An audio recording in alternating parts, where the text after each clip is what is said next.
Magandang gabi, Japet. Kumusta na dyan ang sitwasyon sa Quezon, lalo na yung mga binahang lugar? June, itong binahang lugar dito sa poblasyon Jess, dito sa bayan ng Catalawan, Quezon.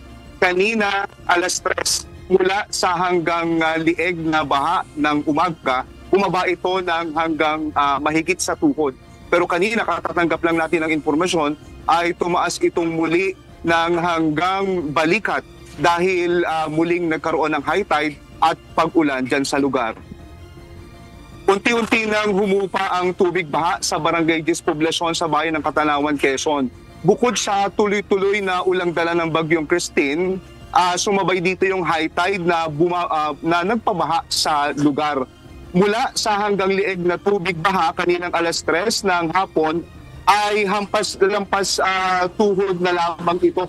At ngunit pahirapan pa rin, June, sila sa pag-rescue sa mga apektadong residente dahil malakas ang current ng tubig sa lugar.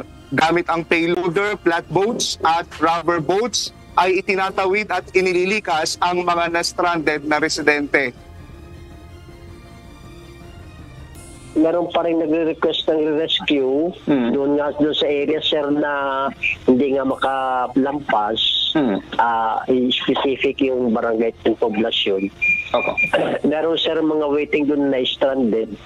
Ay di pag kayang i-rescue ng gamit ng loader, na-rescue.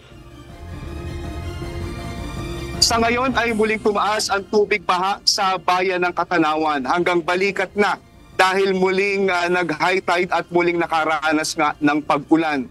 Samantala, hindi pa rin passable nga itong Catalawan at Mulanay Road. Maging ang Catalawan going to Lucena Road naman, kaya naman may mga na-stranded na sasakyan at biyahero sa mga nasabing lugar.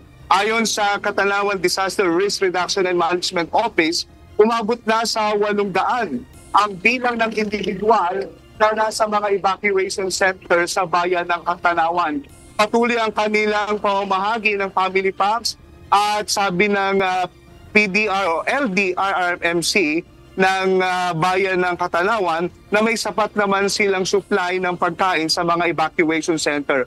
June, wala namang naitala ang DRRMO Catalawan na casualty o missing sa kanilang lugar hanggang sa mga oras na ito. Dito naman sa Lucena City, ngayon lang huli tayo nakakaramdam ng pabugso-bugso na may kalakasang paghangin simula pa kaninang alas 6 ng hapon. Pero ang pag-ulan, ambon, mahinang pag-ulan lamang nararanasan, partikular dito sa Lucena City, June.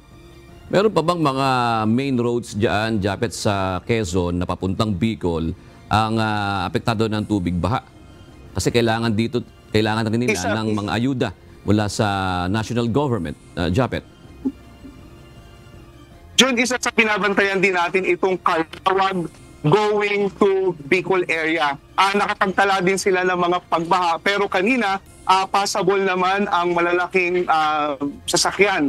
Pero yung mga light vehicle hindi pa nakatatawid. Meron na rin mga ayuda na ibinigay ang lokal na pamahalaan ng Calawag, Quezon. Doon sa ibang mga lugar, itong dating binabaha na Lopez going to Calawag area.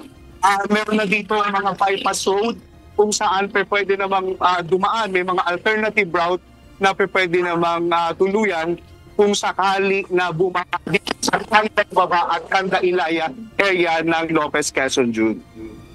Maraming salamat, Japet Cablaida.